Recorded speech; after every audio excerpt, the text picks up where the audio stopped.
This is my Bible. I have what it says I have. I can do what it says. And today I will be taught the word of God. My mind is alert. My heart is receptive. I will never be the same. In Jesus' name, Amen. Praise the Lord. Praise the Lord. Praise the Lord. நவம்பர் மாதத்திற்குரிய வாக்குத்தத்த வசனத்துக்கு நேராக நம்முடைய வேத புத்தகத்தை திருப்புவோம். 1 நாளாகமத்தின் புத்தகம் 29ஆம் அதிகாரம் 12ஆம் வசனத்தின் கடைசி பகுதி. 1 Chronicles chapter 29 and verse 12, the last portion of that verse. 1 நாளாகமம் 29ஆம் அதிகாரம் 12ஆம் வசனத்தின் கடைசி பகுதியை நான் வாசிக்கிறேன். 1 Chronicles chapter 29 verse 12. எவரையும் மேன்மைப்படுத்தவும் பலப்படுத்தவும் உம்முடைய கரத்தினால் ஆகும். Might and in thine hand is to make great and to give strength unto all. இன்றைக்கு காலையிலே ஆங்கில வேதத்தை விட தமிழ் வேத மொழிபெயர்ப்பு மிகவும் அழகாக எழுதப்பட்டிருக்கிறது. எவரையும் மேன்மைப்படுத்தவும் பலப்படுத்தவும் உம்முடைய கரத்தினால் ஆகும். Praise the Lord. எல்லாரும் சேர்ந்து சொல்லுவோமா? எல்லாரும் சேர்ந்து சொல்லலாம் தமிழில். எவரையும் மேன்மைப்படுத்தவும் பலப்படுத்தவும் உம்முடைய கரத்தினால் ஆகும். என்னைன்னு சொல்லி வாசிக்கலாமா? என்னை மேன்மைப்படுத்தவும் பலப்படுத்தவும் உம்முடைய கரத்தினால் ஆகும். இன்னும் ஒரு முறை சத்தமா சொல்லலாம். என்னை மேன்மைப்படுத்தவும் பலப்படுத்தவும் உம்முடைய கரத்தினால் ஆகும். Praise the Lord. கர்த்தர் நல்லவர். இந்த உலகத்திலே ஆகும் என்றால் அது கர்த்தரால் மட்டும்தான் ஆகும். அந்த ஆகும் என்ற வார்த்தையை தான் இந்த மாதத்திலே கர்த்தர் நமக்கு வாக்குத்தத்தமாக கொடுக்கிறார். ஆண்டவருடைய பலத்த கரத்தினால் நம்முடைய அன்றாட வாழ்க்கையிலே நாம் ஜெபித்து எதிர்பார்த்து கொண்டிருக்கிற காரியங்களை கர்த்தர் எல்லாவற்றையும் ஆகும்படியாக செய்வார். இந்த ஆகும் என்ற வார்த்தையை ஆங்கிலத்திலே வேதத்திலும் எல்லா இடத்திலும் தேடி பார்த்தேன். அதற்கு ஈக்குவல் வேர்ட் இல்லை. ஆகும் என்றால் ஆங்கிலத்திலே இட் ஷால் பி. இன்னொரு இடத்துல என்ன எழுதிருக்குன்னா இட் வில் ஹேப்பன். இன்னொரு இடத்துல ஆகும் என்ற வார்த்தைக்கு ஆங்கிலத்தில் it shall come to pass. God will make it happen. கர்த்தர் அந்த காரியத்தை நமக்கு வாய்க்கும்படியாக செய்வார். அதுதான் ஆகும் என்ற வார்த்தை. கர்த்தருடைய நாமத்துக்கு ஸ்தோத்திரம். 33ஆம் சங்கீதம் 9ஆம் வசனம் அதை தான் சொல்லுகிறது. அவர் சொல்ல ஆகும், அவர் கட்டளையிட நிற்கும். ஆண்டவர் தன்னுடைய வாயிலிருந்து வார்த்தைகளை நம்முடைய வாழ்க்கையிலே சொல்லும்பொழுது காரியங்கள் ஆகும். It shall come to pass. ஜகரியாவின் புத்தகம் 4ஆம் அதிகாரம் 6ஆம் வசனம் நமக்கு நன்றாக தெரிந்த வசனம். Zechariah chapter 4 and verse 6. பலத்தினாலும் அல்ல பராக்கிரமத்தினாலும் அல்ல என்னுடைய ஆவியினாலே ஆகும். கர்த்தர் சொல்லுகிற வார்த்தையினால் காரியங்கள் ஆகும். கர்த்தருடைய ஆவியினால், பரிசுத்த ஆவியானவரால் காரியங்கள் நம்முடைய வாழ்க்கையிலே ஆக ஆரம்பிக்கும். நம்முடைய காத்திருப்புதல், நம்முடைய பலவீனங்கள், in all our situations of waiting, இவ்வளவு நாட்கள் கர்த்தர் என் வாழ்க்கையிலே காரியங்களை செய்வார், இவ்வளவு நாட்கள் ஆண்டவர் செய்வார் என்று அவருடைய வாக்குத்தத்தத்தை பற்றி கொண்டிருக்கிற நமக்கு இன்றைக்கு கர்த்தர் சொல்கிற காரியம், உன் காரியங்கள் ஆகும். Your things shall come to pass. எத்தனை பேர் விசுவாசிக்கிறீங்க? ஆமென். அவர் சொல்லும்போது அது ஆகும். அவருடைய ஆவியினாலே ஆகும். இன்றைக்கு ஆண்டவர் நமக்கு 1 நாளாகமம் 29:12ஆம் வசனத்தில் நமக்கு சொல்லுவது என்னவென்றால், கர்த்தர் உங்களை மேன்மைப்படுத்தவும் கர்த்தர் உங்களை பலப்படுத்தவும் அவரால் மட்டும், அவருடைய கரத்தால் மட்டும் ஆகும்.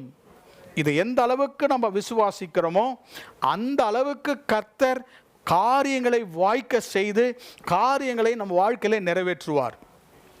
எப்படிப்பட்ட காரியமாக இருந்தாலும் சரி, நம்முடைய தனிப்பட்ட காரியமாக இருந்தாலும் சரி, நம்முடைய பிள்ளைகளுடைய காரியமாக இருந்தாலும் சரி, God will make it come to pass. கடந்த பல வாரங்களாக இந்த ஆகும் என்ற வார்த்தை, கர்த்தர் எல்லாவற்றையும் ஆகும்படியாக செய்வார் என்ற வார்த்தை என் இருதயத்திலே பற்றி கொண்டிருந்தது. அதை தான் கர்த்தர் வாக்குத்தத்தமாக நம்முடைய சபைக்கு இன்றைக்கு கொடுக்கிறார். ஆண்டவர் காரியங்களை ஆகும்படியாக செய்வார். இதை நான் வாசித்து வேதத்தை நான் தியானித்தேன். விசேஷமாக இயேசு கிறிஸ்துவினுடைய சுவிசேஷங்களை மட்டும் நான் தியானித்தேன். எந்தெந்த காரியங்கள் நம்ம வாழ்க்கையிலே ஆகும், எதனால் ஆகும், அதுதான் இந்த காலையிலே நான் சுருக்கமாக உங்களோடு கூட பகிர்ந்து கொள்ள விரும்புகிறேன். ஆமென், பிரைஸ் தி லார்ட். 5 ஆசீர்வாதங்கள் கர்த்தர் ஆகும்படியாக செய்வார். ஆங்கிலத்திலே முதல் சொல்லுகிறேன், பின்பாக தமிழிலே சொல்லுகிறேன்.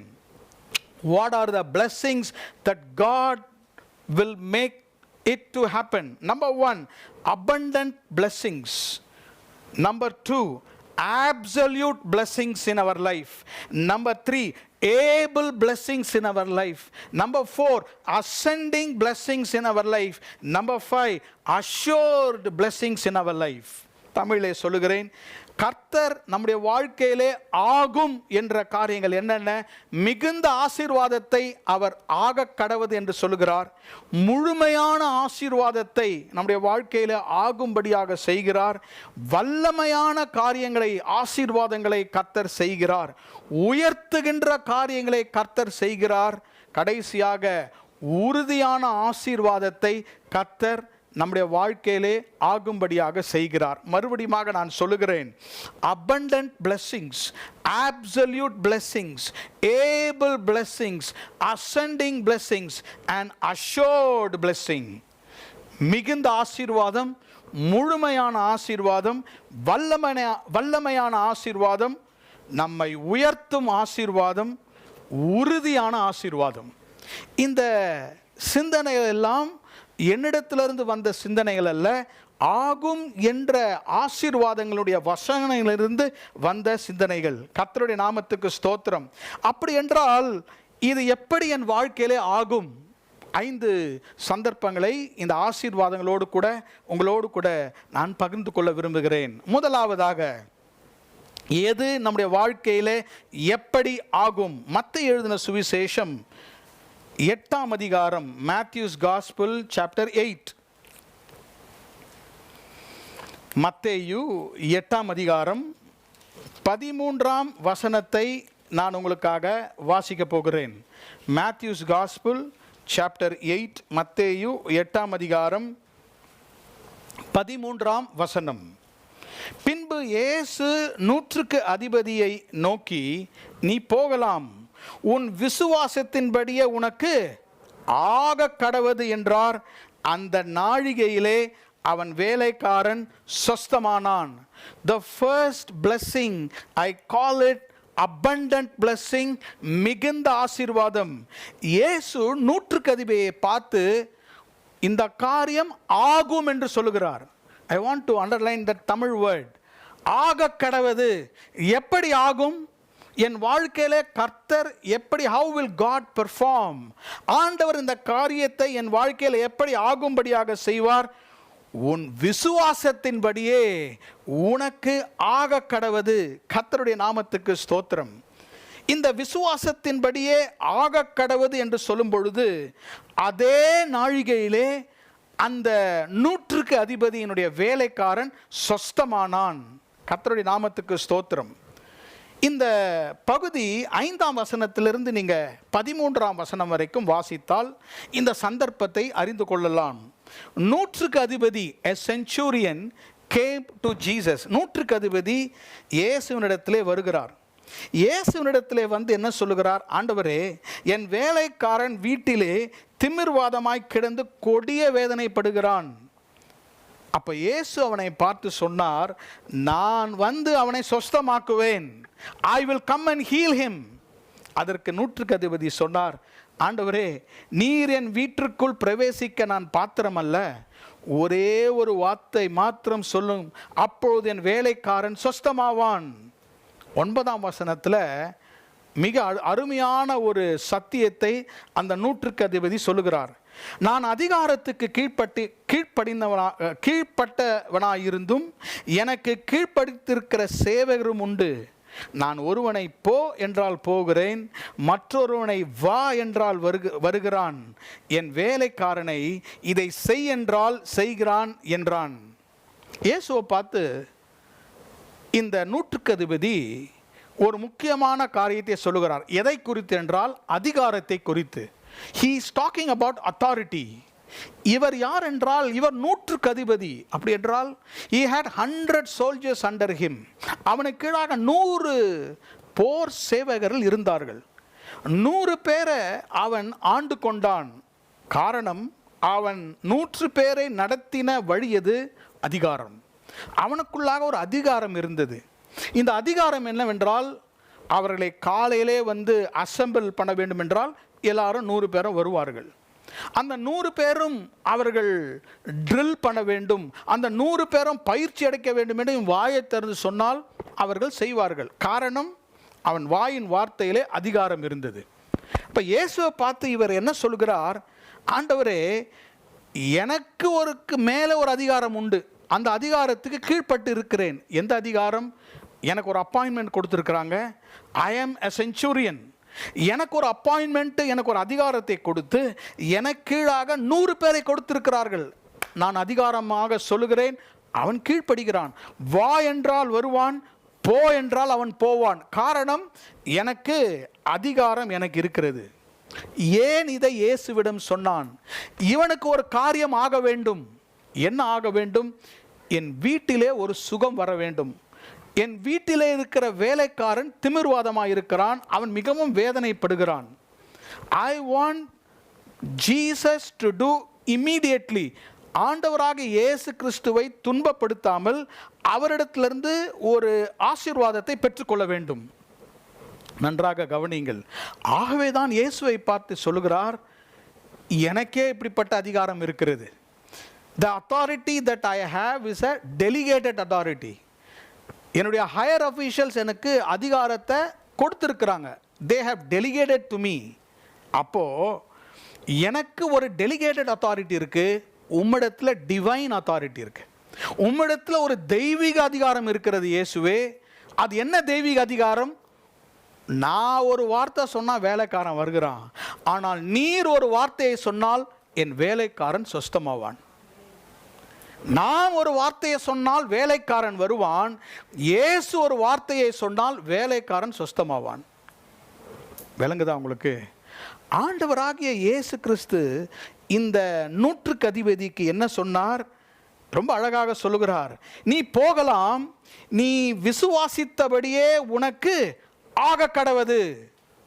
எனக்கு அருமையான சகோதர சகோதரிகளே, ஆண்டவர் இந்த மாதத்திலே இப்படிப்பட்ட மிகுந்த ஆசீர்வாதத்தை தருவார். இந்த நூற்றுக்கு அதிபதியினுடைய வீட்டிலே ஒரு abundant blessing. ஒருவன் சிக்கா இருக்கிறான், அவன் வியாதி படுக்கையில் இருக்கிறதுனால இவனால் எதுவுமே செய்ய முடியல. இல்லை அப்படி தானே? நிறைய பேர் வீட்டில், நம்ம வீட்டில் சர்வன்ஸ் இருப்பாங்க, மெய்டு இருப்பாங்க. 2 நாள் லீவ் போட்டோம், எப்படி இருக்கும் பாருங்கள். we got used to that. 2 நாள் 3 நாள் ஒரு வாரம் ஒரு மெய்டு லீவ் போட்டால் கதை முடிஞ்சது. நிறைய பேர் வீட்டில் வேலைக்கு போக முடியாது, நம்ம தான் அதை செய்யணும். நம்ம பிறந்தது இந்தியாவில், அமெரிக்காவில் நம்ம தான் செய்யணும் எல்லாரும். ஆனால் இந்தியாவிலே நமக்கு ஒரு துணை இருக்கிறார்கள், வேலைக்காரர்கள் இருக்கிறார்கள். இவன் வீட்டில் அந்த தான் பிரச்சனை போல. சும்மா அவன் சிக்கா இருக்கிறானா, இவன் ஏன் இயேசுவை தேடி வருகிறான்? ஆனால் it's a major problem. He wants peace in the house. வீட்டிலே சமாதானம் வேண்டும், வீட்டிலே மிகுந்த ஆசீர்வாதம் வேண்டும். இயேசுவை தேடி வருகிறான். ஆனால் இவனுக்கு காரியங்கள் ஆகினது. அந்த காரியங்கள் அவன் வாழ்க்கையிலே நிறைவேறதுக்கு காரணம் அவனுக்குள் இருந்த விசுவாசம். இன்றைக்கு கர்த்தர் சொல்லுகிறார், நவம்பர் மாதத்திலே உங்களுடைய காரியங்கள் ஆக வேண்டுமா? உன் விசுவாசத்தின்படியே உனக்கு ஆகும். ஹல்லேலூயா. பாருங்க, ரொம்ப அழகாக அவனுடைய வாழ்க்கையிலிருந்து ஒரு உதாரணத்தை எடுத்து இயேசுவிடம் அவன் பேசுகிறான். ஆண்டவரே, எனக்கு அதிகாரம் இருக்கிறது, இந்த அதிகாரத்தை வச்சு நல்ல டாக்டர்கிட்ட போய் ரெக்கமெண்டேஷன் வாங்கி சுகப்படுத்த முடியும். ஆனால் என் அதிகாரம் என்ன? வா என்றால் வருவான், போ என்றால் போவான். ஆனால் என் அதிகாரத்தில் இருக்கிற என்னுடைய விசுவாசம் உம்முடைய அதிகாரத்தில் இருக்கிறது. ஏனென்றால் என்னுடைய அதிகாரம் கொடுக்கப்பட்ட அதிகாரம், உம்முடைய அதிகாரம் ஆவிக்குரிய அதிகாரம். ஒரு வார்த்தை சொல்லும், என் வேலைக்காரன் சொஸ்தமாவான். இன்றைக்கு அநேகருடைய வீடுகளிலே கர்த்தர் பெரிய ஆசீர்வாதங்களை தரப்போகிறார். நீங்கள் எல்லாரும் இங்கே உட்கார்ந்து இருக்கிறீர்கள், உங்கள் வீட்டில் ஏதோ பிரச்சனை இருக்கிறது, உங்கள் பிள்ளைகள் மத்தியில் ஏதோ ஒரு அசம்பாவிதம் இருக்கிறது. இன்றைக்கு கர்த்தர் சொல்லுகிறார், உன் விசுவாசத்தின்படியே உனக்கு ஆக கடவது. எதில் நம்ம விசுவாசம் வச்சிருக்கிறோம்? நம்முடைய அதிகாரத்தில் வச்சிருக்கிறோமா, இல்லை இயேசுவின் அதிகாரத்தில் வச்சிருக்கிறோமா? இன்றைக்கு பரவலாக நாம் என்ன செய்கிறோம்? ஒரு காரியம் செய்ய வேண்டும், ஒருவரை பார்க்க வேண்டும் என்றால் நமக்கு இவரை தெரியும், நமக்கு அவரை தெரியும், எனக்கு ரெக்கமெண்டேஷன் இருக்கு, எனக்கு பெயர் புகழ் இருக்கு, எல்லாம் நம்ம சொல்லுகிறோம் இல்லையா? இதெல்லாம் நம்ம அதிகாரம். ஆனால் இதற்கு மேலாக காரியங்கள் நம்முடைய வாழ்க்கையிலும் வீட்டிலும் நடக்க வேண்டும் என்றால் we have to put our faith on the authority of Jesus. எதன் மேல் விசுவாசத்தை வைத்தான்? அவன் அதிகாரத்தின் மேலே அவன் விசுவாசம் வைக்கவில்லை, இயேசுவின் விசுவாசத்தின் மேல், இயேசுவின் அதிகாரத்தின் மேல் விசுவாசம் வைத்தபடியால் இயேசு சொன்னார், உன் விசுவாசத்தின்படியே உனக்கு ஆக கடவுது. இன்றைக்கு முதல் ஆசீர்வாதம், வாழ்க்கையிலே நம்முடைய வீடுகளிலே கர்த்தர் சுகத்தையும் பலத்தையும் ஆரோக்கியத்தையும் தர வேண்டும் என்றால், Lord I believe in your authority. நீர் ஒரு வார்த்தை சொல்லும், உம்முடைய வார்த்தையிலே அதிகாரம் உண்டு.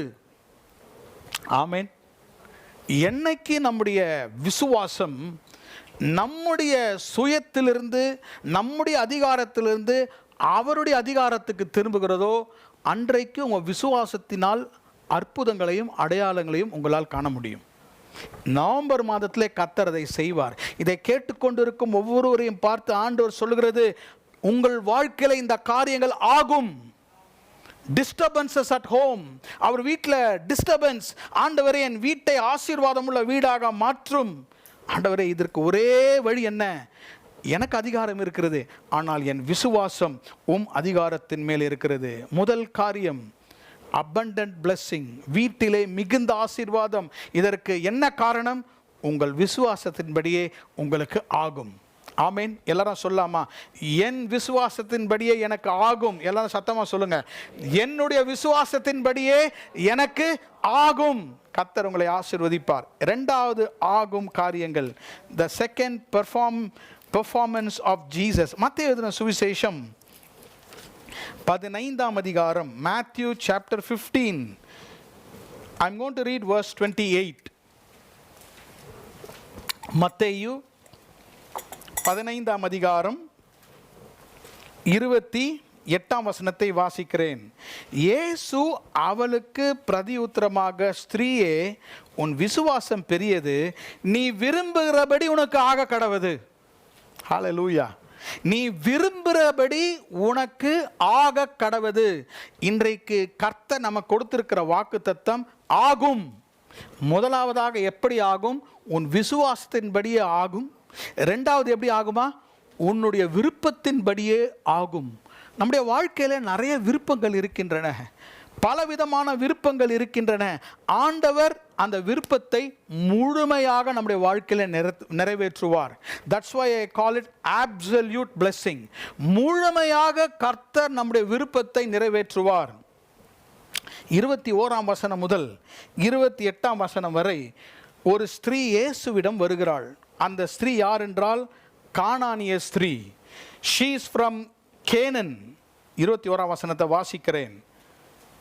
இயேசு அவ்விடம் விட்டு புறப்பட்டு தீரு சீதோன் பட்டணங்களின் திசைகளுக்கு போனார். அப்பொழுது அந்த திசைகளில் குடியிருக்கிற கானானிய ஸ்திரீ ஒருத்தி அவரிடத்தில் வந்து, ஒரு கானானிய ஸ்திரீ இயேசுவிடத்திலே வந்து இயேசுவை பார்த்து சில காரியங்களை கேட்கிறாள். என்ன சொல்லுகிறார்? தாவீதின் குமாரனே, எனக்கு இரங்கும். have mercy upon me, son of David. ஏன் இவள் எனக்கு இரங்கும் என்று கேட்கிறாள்? நம்ம இதில் கொஞ்சம் சிந்திக்க போகிறோம். அவருடைய விருப்பம் என்ன? இயேசு அவளை பார்த்து சொன்னார், உன் விருப்பத்தின்படி உனக்கு ஆக கடவது. What is her desire? அவளுக்கு இருதயத்தில் ஒரு பெரிய விருப்பம், என் வீட்டிலே என்னுடைய மகள் சுகவீனமாக இருக்கிறாள், என் மகளுக்கு சுகம் வேண்டும். But this is more than healing. ஏன் இயேசுவை பார்த்து எனக்கு இறங்க வேண்டும் என்று சொன்னால், இந்த கானானிய ஸ்திரீ யார்?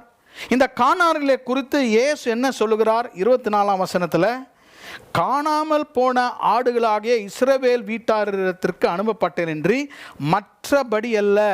இயேசு அவளை பார்த்து சொல்லிட்டார், உனக்காக நான் வரவில்லை, யூதர்கள் காணாமல் போன ஆடுகளுக்காக தான் நான் வந்தேன்.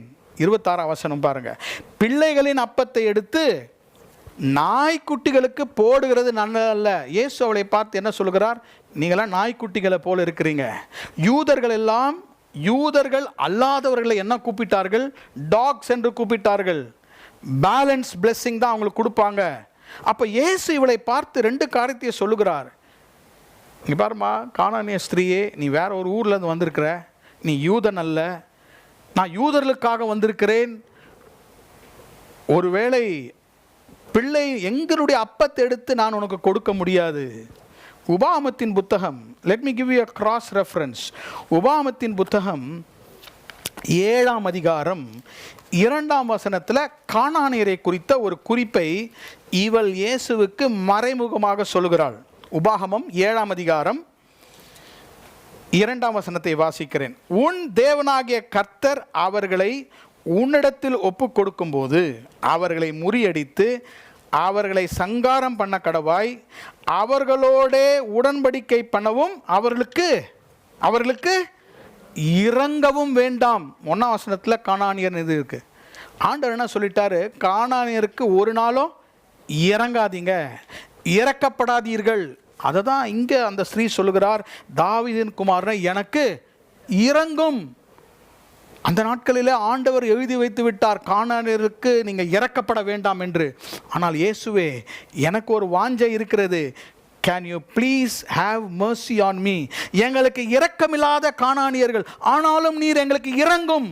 தொடர்ந்து இயேசுவோடு கூட பேசும் பொழுது ஜீசஸ் வாஸ் ரிஜெக்டிங் ஹர்.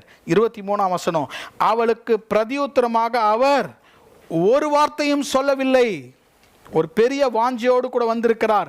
அந்த வாஞ்சை என்னவென்பதை இயேசு கண்டுபிடித்து விட்டார். she was pestering Jesus. இயேசுவே சுகமாக்கும், இயேசுவே என் பிள்ளையை சுகமாக்கும், இயேசுவே என் மகளை சுகமாக்கும், உம்மை நான் வேண்டிக் கொள்கிறேன், இவ்வளோ தூரம் உம்மை துரத்தி கொண்டே வருகிறேன். she was chasing Jesus for a long distance. இதெல்லாம் பார்த்து இவ பேசுறத பார்த்து ஆண்டவர் இவளை பார்த்து சொன்ன காரியம் என்ன தெரியுமா? நீ விரும்புகிறபடி உனக்கு ஆக கடவுது. இன்றைக்கு இதுதான் 2வது ஆசீர்வாதம். நவம்பர் மாதத்திலே கர்த்தர் உங்களுடைய விருப்பங்களை நிறைவேற்றுவார். ஸ்டார் ஒரு கட்டளை இருக்கிறது. அப்படி என்றால் என்ன? இவளுடைய விருப்பத்தை இயேசு அறிந்து கொண்டார். இவளுடைய மகள் சுகமாக வேண்டும் என்று இவள் அறிந்து கொண்டால், இயேசுவும் அறிந்து கொண்டால். ஆனால் இயேசு எதற்காக இவருடைய விருப்பத்தை நிறைவேறாதபடி why was Jesus delaying? ஏன் இயேசு தாமதித்தார்? இங்கே தான் நம்ம ஒரு காரியத்தை அறிந்து கொள்ள வேண்டும். வேதத்தில் என்ன இருக்கிறது? என் விருப்பங்களை கர்த்தர் நிறைவேற்றுவார்.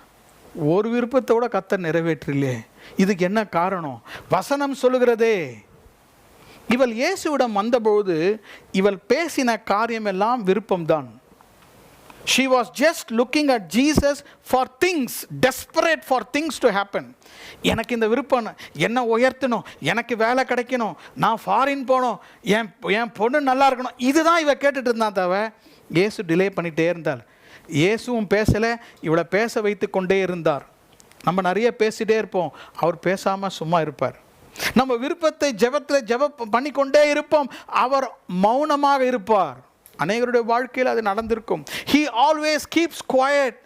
ஆண்டவரே, என் விருப்பத்தை உம்மிடத்தில் கேட்டுக்கொண்டிருக்கிறேன், ஏன் என்னுடைய விருப்பம் எனக்கு ஆகாமல் இருக்கிறது? அப்போ இயேசு இந்த இடத்துல என்ன பார்த்தார் என்றால், எப்படி உன் விருப்பத்தின்படியே ஆக கடவுது என்று சொன்னார் என்றால், உன் விருப்பத்திலிருந்து உன்னுடைய எண்ணங்கள் என் மேல் வர வேண்டும். You have to be very careful about what is your intention.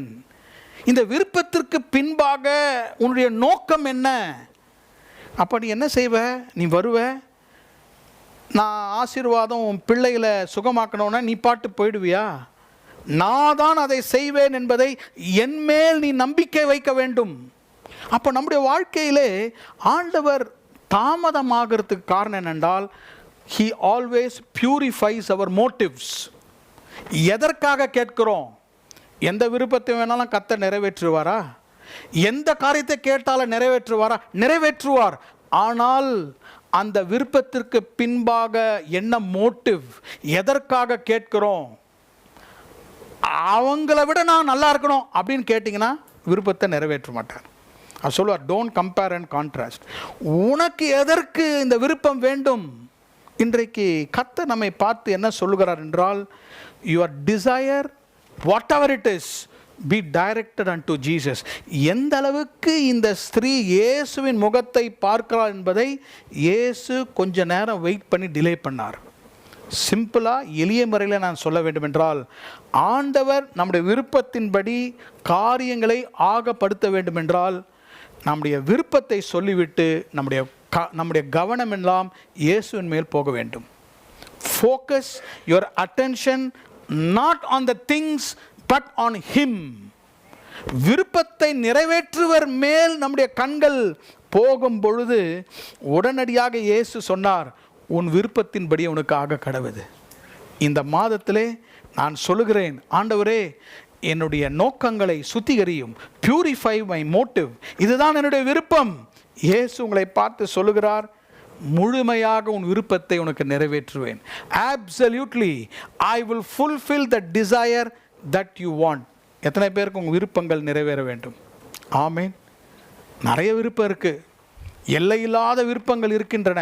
ஆனால் நம்முடைய விருப்பத்தை சொல்லிவிட்டு நம்முடைய கவனத்தை இயேசுவின் மேல் செலுத்தும் பொழுது அந்த டிலேவை கர்த்தர் குறைத்து விட்டு அந்த ஸ்திரீயை பார்த்து அவர் சொன்னார், உன் விருப்பத்தின்படியே உனக்கு ஆக கடவது.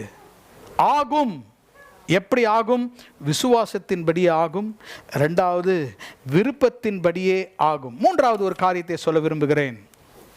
லூக்கா எழுதின சுவிசேஷம் 22ஆம் அதிகாரம், லூக்ஸ் காஸ்பல் சாப்டர் 22.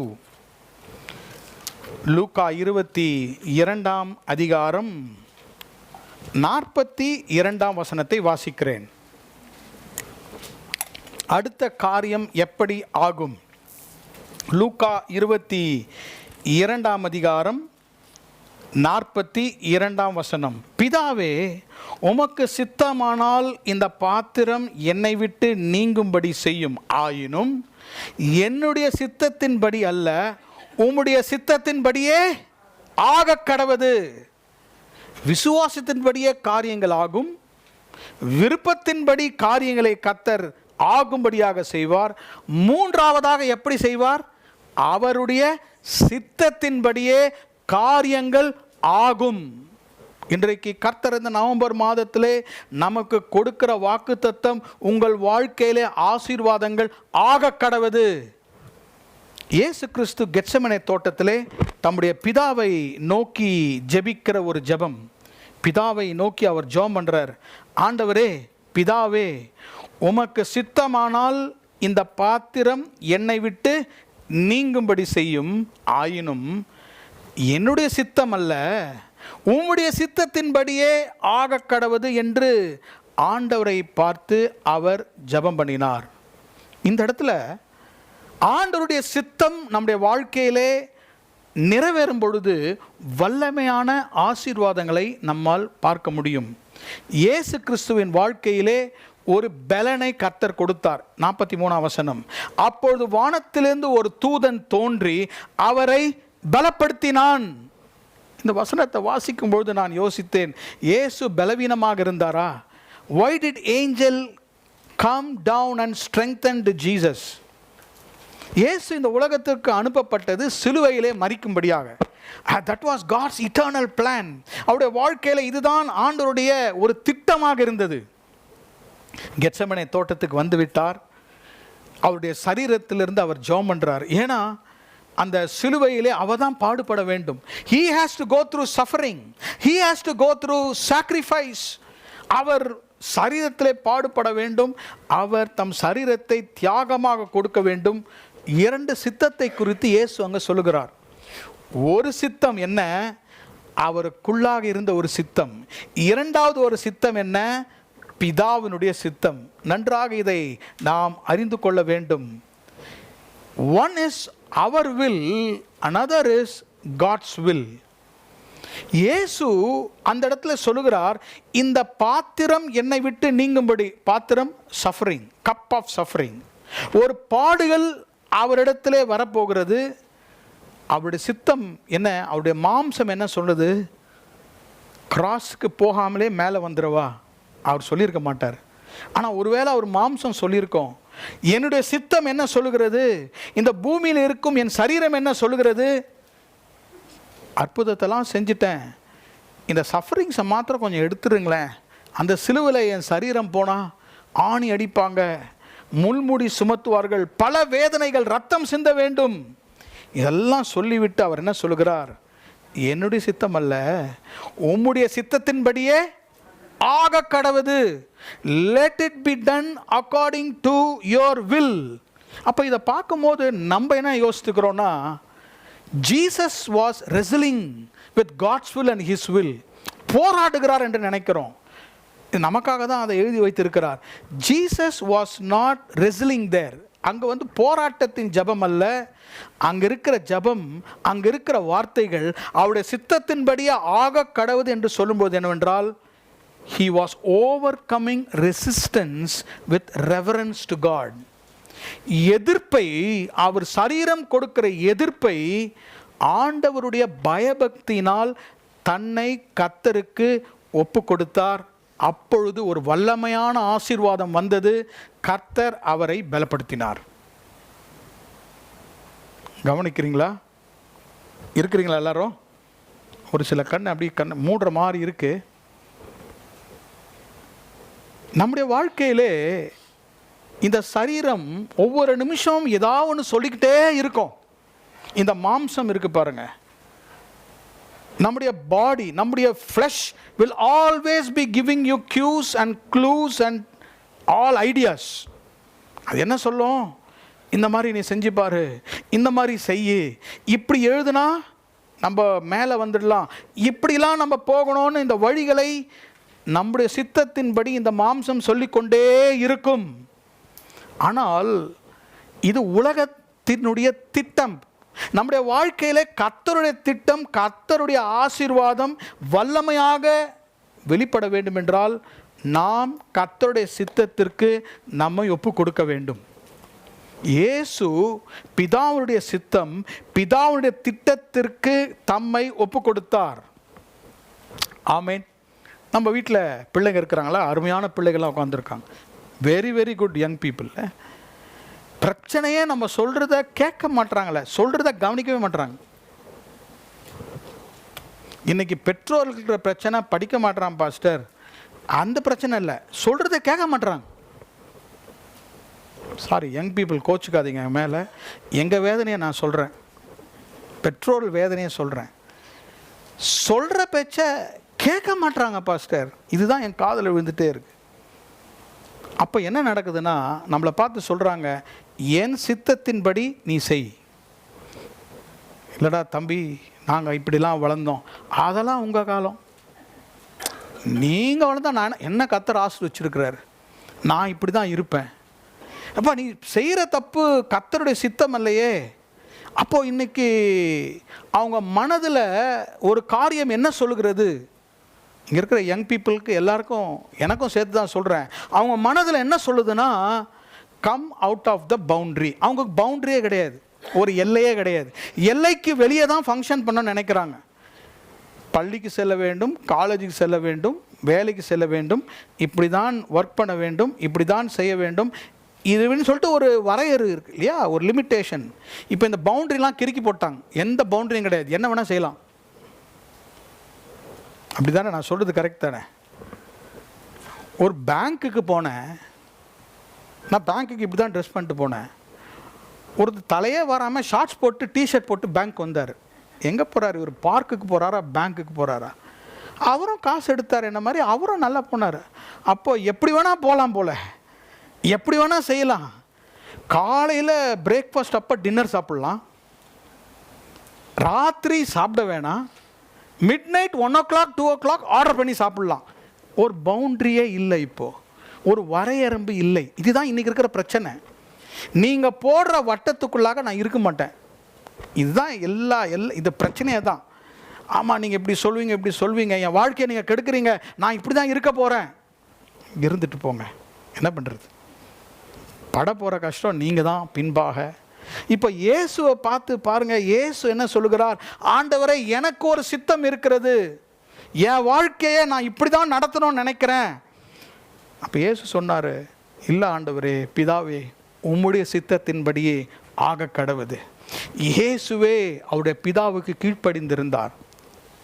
ஆமென். நம்ம பெற்றோர் நம்மை உயர்த்துவதற்கு நல்ல ஆலோசனை கொடுப்பார்கள்.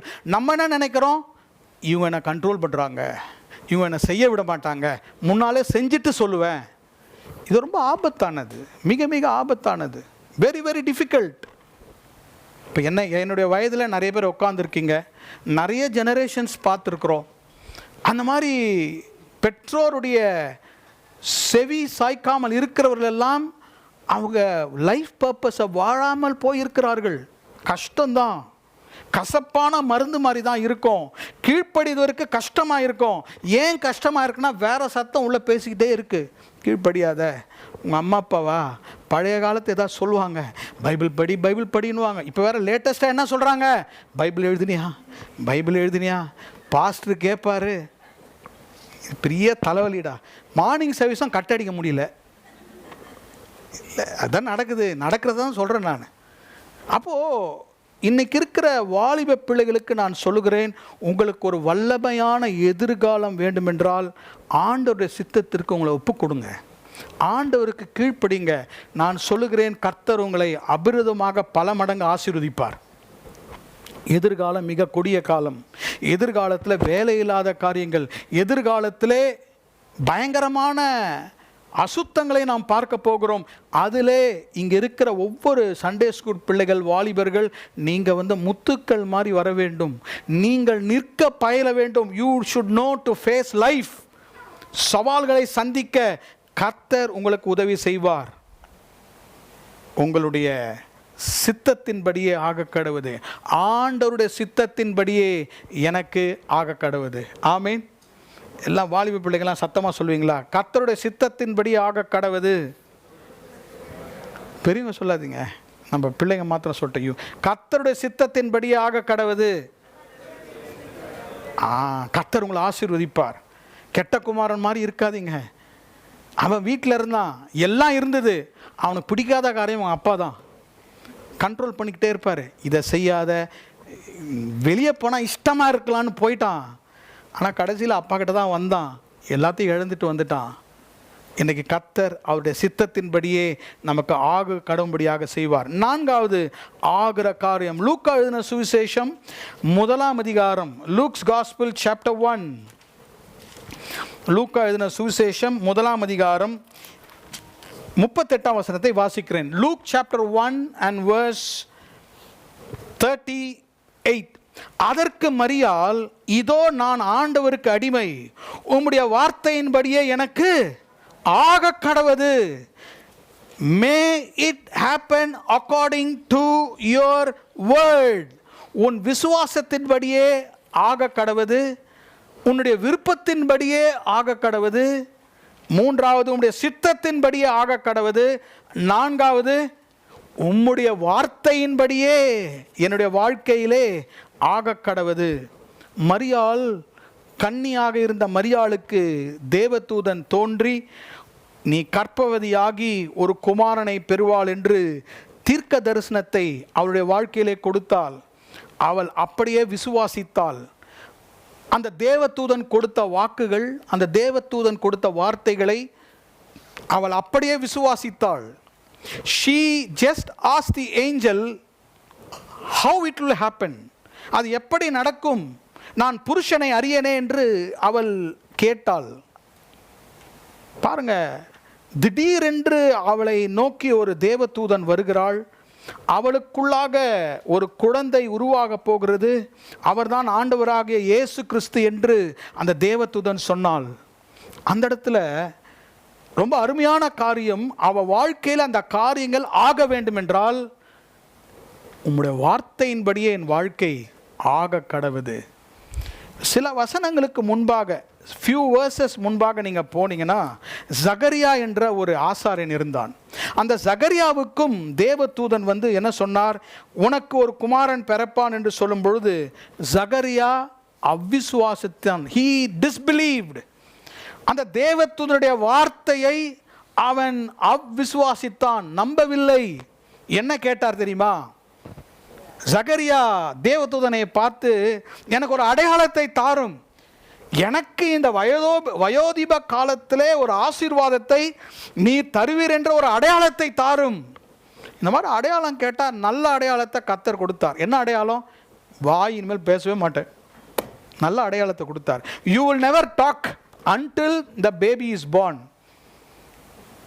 இருந்ததும் போச்சு அவருக்கு. மரியாளை பாருங்கள், ஆண்டவரே என் கற்பத்திலே உருவாகும் பிள்ளை உம்முடைய வார்த்தையின்படியே எனக்கு ஆக கடவுது. அருமையான சகோதரனே சகோதரியே, இதனுடைய அர்த்தம் என்ன? What is the meaning?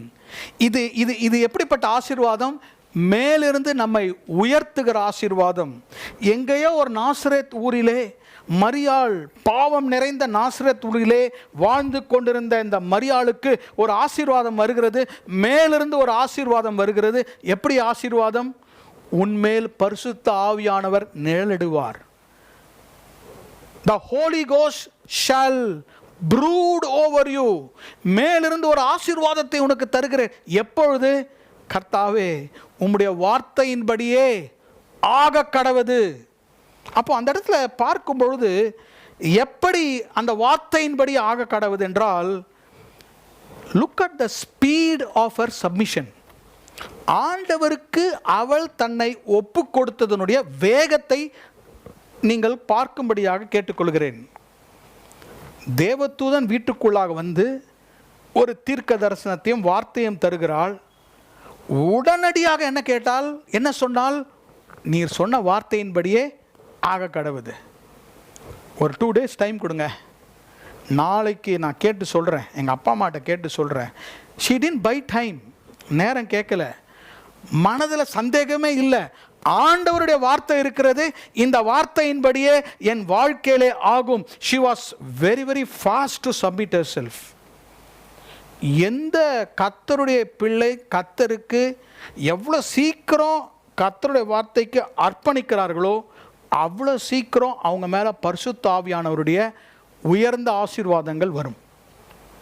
November மாதத்தில் 10 மாதம் ஒன்றும் நடக்கலை பாஸ்டர், இந்த காரியம் நடக்கவில்லை. இன்றைக்கு நான் சொல்லுகிறேன், ஆண்டவருக்கு உங்களை சப்மிட் பண்ணி பாருங்க, ஆண்டவருக்கு உங்களை ஒப்பு கொடுத்து பாருங்கள்.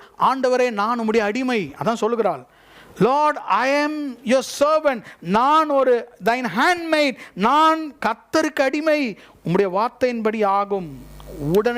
உடனடியாக immediately when you start honoring God, உங்களை சப்மிட் பண்ணும்பொழுது என்ன நடக்கிறது என்றால், ஆண்டவர் நம்மை ஆசீர்வதிக்கிறார். இதுதான் 4வது ஆசீர்வாதம், மேலிருந்து நம்மை உயர்த்தும் ஆசீர்வாதம். கர்த்தர் நம்மை உயர்த்த வேண்டுமா? கர்த்தர் இந்த மாதத்திலே இந்த காரியங்கள் நம்ம வாழ்க்கையிலே ஆகும்படியாக செய்ய வேண்டுமா? Number 1, as early as fast as possible I will submit. நான் கர்த்தருக்கு என்ன ஒப்பு கொடுப்பேன். என் ஜெபத்தில் சொல்வேன், கர்த்தாவே என் வாழ்க்கையிலே நீர் கொடுத்திருக்கிற வாக்குத்தத்தங்கள், என் வாழ்க்கையிலே நீர் வைத்திருக்கிற திட்டங்களுக்கு ஏற்றவாறு என்னை நான் ஒப்பு கொடுப்பேன். கடைசியாக ஒன்றை சொல்லி நான் முடிக்கிறேன். எதனால் எப்படி காரியங்கள் ஆகும்? மார்க் எழுதின சுவிசேஷம் 11ஆம் அதிகாரம் 23ஆம் வசனம். மார்க் எழுதின சுவிசேஷம் 11ஆம் அதிகாரம் 23ஆம் வசனம். Mark chapter 11 and verse 23. நான் உங்களுக்காக வாசிக்கிறேன். மார்க் 11:23. எவனாகிலும் இந்த மலையை பார்த்து நீ பெயர்ந்து சமுத்திரத்திலே தள்ளுண்டு போ என்று சொல்லி தான் சொன்னபடியே நடக்கும் என்று தன் இருதயத்திலே சந்தேகப்படாமல் விசுவாசித்தால் அவன் சொன்னபடியே ஆகும். Praise the Lord. இதுதான் ஐந்தாவது காரியம். சுவிசேஷங்களிலே எப்படி காரியங்கள் ஆகும்? அவன் சொன்னபடியே ஆகும். Praise the Lord. விசுவாசத்தின்படியே ஆகும். அப்புறம் இரண்டாவது என்ன? விருப்பத்தின்படியே ஆகும். மூன்றாவது சித்தத்தின்படியே ஆகும். நான்காவது அவருடைய வார்த்தையின்படியே ஆகும். கடைசியாக நீங்கள் என்ன வாயிலே சொல்லுகிறீர்களோ அது ஆகும். நவம்பரில் காரியங்கள் நடக்க போகிறது. உங்கள் குடும்பத்திலே, உங்கள் தனிப்பட்ட வாழ்க்கையிலே இந்த காரியங்கள் it will get performed, it will come to pass. The reason, நீ என்ன சொல்லுகிறாயோ, உன் இருதயத்தில் சந்தேகப்படாமல் நீ என்ன சொல்லுகிறாயோ அது ஆகும். ரொம்ப ஈஸி. எல்லாம் கவனிங்களேன், ரொம்ப ரொம்ப ஈஸி. சில நாட்களுக்கு முன்பதாக இயேசு சீஷர்களோடு கூட நடந்து வருகிறார். நடந்து வரும்போது ஒரு அத்தி மரத்தை பார்க்கிறார். அந்த அத்தி மரத்தை பார்த்து பசியாக போகும்பொழுது இலைகள் இருந்தது, கனி இல்லை. ஒரு ஷோ தான் அந்த மரம். ரொம்ப பச்சை பசேல்னு ரொம்ப அழகாக இருக்கிறது. வீட்டில் டெக்கரேஷனுக்கு தான் வைக்கலாம், ஆனால் எது இல்லை, நோ ஃப்ரூட். அதை சபிக்கிறார். இவங்கெல்லாம் பார்த்தாங்க, என்ன ஒரு வாயிலேருந்து சபிக்கிறார். வந்துட்டாங்க. தேவாலயத்துக்கு போய்விட்டு மறுபடியுமாக சில நாட்களுக்கு பிறகு இயேசு வருகிறார்.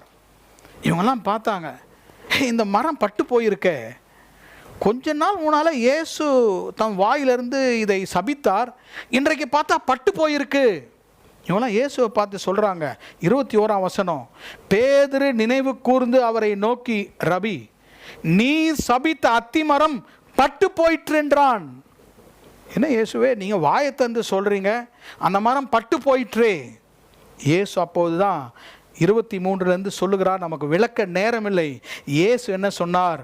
உங்கள் வாழ்க்கையில் இருக்கிற மலைகள், தடைகள் சமுத்திரத்திற்கு தள்ளுண்டு போ என்று சந்தேகப்படாமல் உங்கள் வாயிலிருந்து வார்த்தைகளை நீங்கள் சொன்னால் அது உனக்கு ஆகும். ஆமென். இதுக்கு பைபிள் தெரியணும்னு அவசியம் இல்லை. இதுக்கு முட்டி போட்டு ஜெபம் பண்ணணும்னு அவசியம் இல்லை. இதுக்கு உபவாசம் பண்ணணும்னு அவசியம் இல்லை. நீங்கள் ஜஸ்ட் பேசுகிற வார்த்தைகள், வீட்டுக்குள்ளாக பேசுகிற வார்த்தைகள், ஃபோனில் பேசுகிற வார்த்தைகள். ஹலோ, அந்த காரியமா சத்தியமாக நடக்காது. எங்கள் வீட்டில் எங்கள் ஹஸ்பண்டு அவர் வச்சுட்டு இதெல்லாம் நடக்காது. எங்கள் மனைவியா நடக்கவே நடக்காது. என் பிள்ளைகளாக நடக்காது. அப்படியே ஆக கடவுது. அப்போ நம்ம தானே சொல்கிறோம் நடக்காதுன்ட்டு. நம்ம நடக்காதுன்னு சொன்னால் அது நடக்காது. இன்னைக்கு போய் இந்த வாரத்தில் நீங்கள் சொல்கிறத பாருங்கள். நடக்கலைன்னா நான் அடுத்த வாரத்தில் பிரசங்கம் பண்ணல. ஆண்டவருடைய வார்த்தை சொல்லுகிறார், மலைகள் இருக்கின்றன, தடைகள் இருக்கின்றன, பெரிய பெரிய பிரச்சனைகள் இருக்கின்றன. இயேசு சொல்லுகிறார், இருதயத்திலே தளராமல், சந்தேகப்படாமல், இயேசுவின் நாமத்திலே நீ பெயர்ந்து போ என்று சொன்னால் அது பெயர்ந்து போகும். நீங்கள் சொல்லுகிற வார்த்தையினால் அது உண்டாகும். ஆமென். எப்போதுமே பாருங்கள், நம்ம பேசுகிற வார்த்தைகளுடைய சீக்ரெட் நான் சொல்கிறேன், சொல்லி நான் முடிக்கிறேன். Number 1, words always reveal the person. நம்ம பேசுகிற வார்த்தைகள் நீங்கள் யார் என்பதை சொல்லிவிடும். அதான் first. Words reveal the person. இருதயத்தின் நிறைவால் வாய் பேசும். நம்ம என்ன பேசுகிறோமோ, பொலைட்டாக பேசுகிறோம், ஹார்ஷாக பேசுகிறோம், பேசுகிறதே இல்லை, குவைட்டாக இருக்கிறது எல்லாத்துக்கும் எல்லாமே யாரை குறிக்கிறது? It reveals us. ரெண்டாவது பாருங்கள், the words that we speak rule our situation. Not only reveals us, it will rule. நீங்கள் பேசுகிற வார்த்தைகள் உங்கள் சூழ்நிலைகளை ஆளும். எல்லாத்துக்கும் காதுகள் இருக்கின்றன. சூழ்நிலைகள் உங்களை பார்க்கிறது. சூழ்நிலைகளை பார்த்து நீங்கள் பேசும்பொழுது நீங்கள் ஆண்டு கொள்வீர்கள். இயேசுடைய அற்புதங்களை நீங்கள் கேட்டிருக்கீங்க, வாசித்திருப்பீங்க. ஒரு படகுல இயேசு படுத்து கொண்டிருந்தார். திடீரென்று காற்றும் கடலும் புயலும் அடிக்கிறது. அவர் எழும்பி கொஞ்சம் இடம் விடுங்கப்பா, முட்டி போடணும். முட்டி போட்டு, பிதாவே மழை பெய்யுது, காற்று அடிக்குது, ஜெபம் பண்ணாரா? என்ன பண்ணார்? பேசினார். காற்றையும் கடலையும் பார்த்து பேசினார், அது அவருக்கு அமைதலாயிற்று. பேதுருவின் மாமி ஜுரமாயிருந்தால் பேசினார், வியாதிக்கு பேசினார், இயற்கைக்கு பேசினார், பறவைகளுக்கு பேசினார். he just spoke. அவன் வாயிலே விசுவாசம், வாயிலே அதிகாரம் இருந்தது. அவர் இயேசு பேசுவார், நான் எங்கே பேசுறது? நான் சொன்னால் பிள்ளைகளே கீழ்ப்படி மாட்டுறாங்க, நான் எங்கே போய் பேசுறது அப்படின்னு நினைக்க வேண்டாம். உங்களுக்கு கர்த்தர் இந்த காலையிலே சொல்கிற காரியம் உங்கள் வார்த்தையின்படியே உங்களுக்கு ஆக கடவுது. ஆமீன். இந்த வாரத்தில் நீங்கள் உங்கள் சூழ்நிலையை ஆளும்படியாக உங்கள் வார்த்தைகளை பேச வேண்டும். just speak words that will rule your atmosphere. சூழ்நிலையை மாற்றக்கூடிய வார்த்தைகளை உங்கள் வாயிலிருந்து பேச முன் நீங்கள் சொன்னீங்கன்னா உங்கள் சரீரம் கீழ்ப்படியும். கீழ்ப்படியுமா? கீழ்ப்படியாதா? நம்ம என்ன பண்ணுறதில்ல, சொல்கிறதில்ல. இன்றைக்கி நீங்கள் சொல்கிறீங்களா? வீட்டுக்கு போய் எத்தனை பேர் சொல்வீங்க? நான் சொல்கிறத சொல்லுங்கள் வீட்டுக்கு போய். இந்த வாரத்திலே 20 அதிகாரங்களை நான் எழுதுவேன். எழுதிருவீங்க நீங்கள். டெய்லி காலைல 20 அதிகாரம் எழுதணும், 20 அதிகாரம் எழுதணும், 10 அதிகாரம் எழுதணும், சொல்லிக்கிட்டே இருங்க. நீங்கள் எழுதிருவீங்க. சொல்ல விருப்பம் இல்லை. அப்போது ஒரு எக்ஸாம்பிளுக்காக சொன்னேன், நம்முடைய சூழ்நிலையை பார்த்து நீங்கள் பேசுங்க. இன்றைக்கி அதிகாலை எழும்பும்போது எனக்கு பெரிய ஒரு பலவீனம், நான் என் சரீரத்தை பார்த்து பேசினேன், பலவீனம் என்னை விட்டு போய்விட்டது. நம்முடைய சரீரம் உங்களோட வார்த்தைகளுக்கு கீழ்ப்படியும். your body will listen to you, your situation will listen to you. நீங்கள் அதை ப்ராக்டிஸ் பண்ணாதான் இயேசுடைய வார்த்தை உங்கள் வாழ்க்கையிலே நிறைவேறும். இந்த வார்த்தைகள் நம்மை வெளிப்படுத்தும். it will reveal us.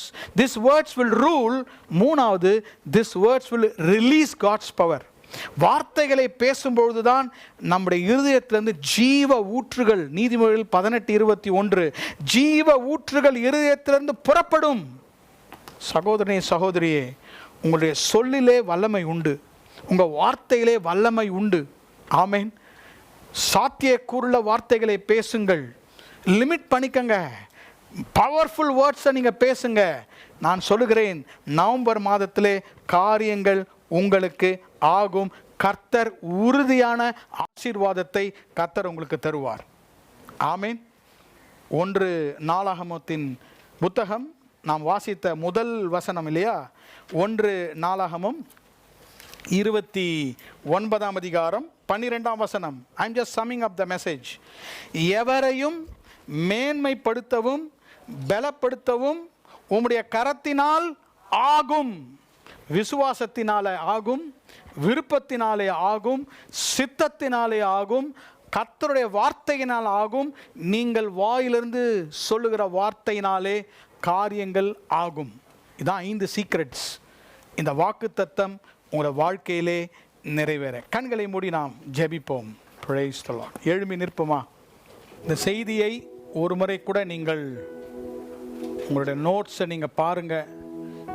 Daily உங்களை பார்த்து சொல்லுங்கள், என்னுடைய விசுவாசத்தினாலே ஆகும், என் விருப்பம் ஆக கடவுது, என் விருப்பங்கள் ஆக கடவுது, அவருடைய சித்தம் என் வாழ்க்கையிலே ஆக கடவுது, அவருடைய வார்த்தையினால் இது ஆக கடவுது, என்னுடைய வாயினுடைய சொற்களால் காரியங்கள் ஆகும். வேதத்திலே கர்த்தர் எப்படியெல்லாம் காரியங்கள் ஆகும் என்று நமக்கு சொல்லி இருக்கிறார். ஆமேன். எத்தனை பேர் நம்புறீங்க ஆகும் என்று? ஆகும். ஆமேன். முடியாத காரியங்கள் ஆகும். சுகவீனங்களை கர்த்தர் சுகப்படுத்துவார். பலவீனங்களை கர்த்தர் பலத்தால் மாற்றுவார். இந்த மாதம் முழுவதும் நவம்பர்ல சொல்லிட்டே இருங்க, ஆகும் கர்த்தாவே, இந்த காரியம் என் வாழ்க்கையில ஆக கடவுது, ஆகும் கர்த்தாவே, இந்த காரியங்கள் ஆகும் கர்த்தாவே. எல்லாம் பிள்ளைகள் பெரியவங்க எல்லாம் கண்களை மூடி, நீங்க நல்லா கண்களை மூடும் போது நமக்கு ஒரு ஒருமனப்பாடு வரும். அப்ப நம்ம ஜெபம் பண்ணும் போது கர்த்தர் செய்வார். ஏதோ நம்ம வாயளவுல ஜெபம் பண்ணிட்டு போக போறது இல்ல, கர்த்தரை நோக்கி ஆகும் ஆகும் ஆகும். It will be possible. It will be possible. கர்த்தர் அதை ஆகும்படியாக செய்வார். நல்ல விசுவாசிங்க. நான் உங்களுக்காக ஜெபம் பண்றேன். அன்பின் பிதாவே, இந்த காலை வேளைக்காக உம்மை ஸ்தோத்திரிக்கிறோம். நாங்கள் பலவீனமான பாண்டங்கள். இந்த காரியத்தை நாங்கள் முயற்சி செய்து பல முறை நாங்கள் பாதியிலே விட்டிருக்கிறோம். பல முறை தோல்வி அடைந்திருக்கிறோம். பல முறை எங்களுடைய இருதயத்தில் அதைரியம் வந்தது. கர்த்தாவே, இந்த காரியத்தை உம்முடைய கரத்தில் கொடுக்கிறோம். எங்களை மேன்மைப்படுத்தவும் கர்த்தாவே, எங்களை பலப்படுத்தவும் உம்முடைய கரத்தினால் ஆகும் என்ற வசனத்தை நாங்கள் விசுவாசிக்கிறோம். இந்த மாதத்தில் எங்களுடைய விசுவாசம், இந்த மாதத்தில் எங்களுடைய விருப்பங்கள், இந்த மாதத்தில் உம்முடைய சித்தம், இந்த மாதத்தில் உம்முடைய வார்த்தைகள், இந்த மாதத்தில் எங்களுடைய சொற்களை எல்லாவற்றையும் ஆகும்படியாக செய்யும். இந்த மாதம் முடியும் பொழுது கர்த்தர் இதை ஆகும்படியாக செய்தார் என்ற வார்த்தைகளை நாங்கள் கேட்க எங்களுக்கு கிருபை தாரும். ஒவ்வொருடைய வேலைகளையும் ஆசீர்வதியும். நவம்பர் மாதத்திலே அவங்க பிஸ்னஸை ஆசீர்வதியும். அவங்க வேலை, அவங்களுடைய இன்கம்மை ஆசீர்வதியும். கர்த்தாவே, பிள்ளைகளை ஆசீர்வதியும். எங்கள் பிள்ளைகள் அநேகர் செமஸ்டர் எக்ஸாம் எழுதுகிறார்கள் காலேஜில். அவங்க செமஸ்டர் எக்ஸாமில் கர்த்தருடைய கிருபை ஞானத்தை தாரும். பிள்ளைகள் எல்லாம் இந்த மழைக்காலங்களிலே போய் வரும்பொழுது ஆண்டவருடைய பாதுகாப்பு பிள்ளைகள் மேலே இருக்கட்டும். கர்த்தாவே, எங்கள் வீட்டில் இருக்கிற எங்களுடைய அப்பத்தையும் தண்ணீரையும் கர்த்தர் ஆசீர்வதியும். வியாதியை எங்களை விட்டு விலக்கி அருளும். கர்த்தாவே, சுகத்தோடும் பலத்தோடும் நீர் எங்களுக்கு தந்திருக்கிற எங்களுடைய இல்லத்தில் நாங்கள் வாசம் செய்ய எங்கள் வீடுகளை நீர் ஆசீர்வதியும். வாதை உன் கூடாரத்தை அணுகாது என்ற வசனத்தை நாங்கள் விசுவாசிக்கிறோம். தொடர்ந்து ஆசீர்வதியும். பலவீனமாக வியாதியோடு இருக்கிறவர்களை கர்த்தர் சுகமாக்குவீராக. எல்லா துதியும் கனமும் கர்த்தர் ஒருவருக்கே செலுத்துகிறோம். இயேசுவின் நாமத்தில் ஜெபிக்கிறோம் பிதாவே. ஆமேன், ஆமேன், ஆமேன். கர்த்தர் நம்மை இந்த மாதம் முழுவதும் அவர் ஆசீர்வதிப்பாராக.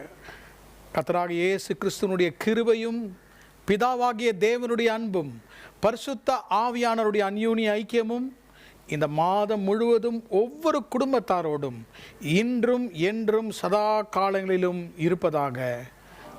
ஆமேன்.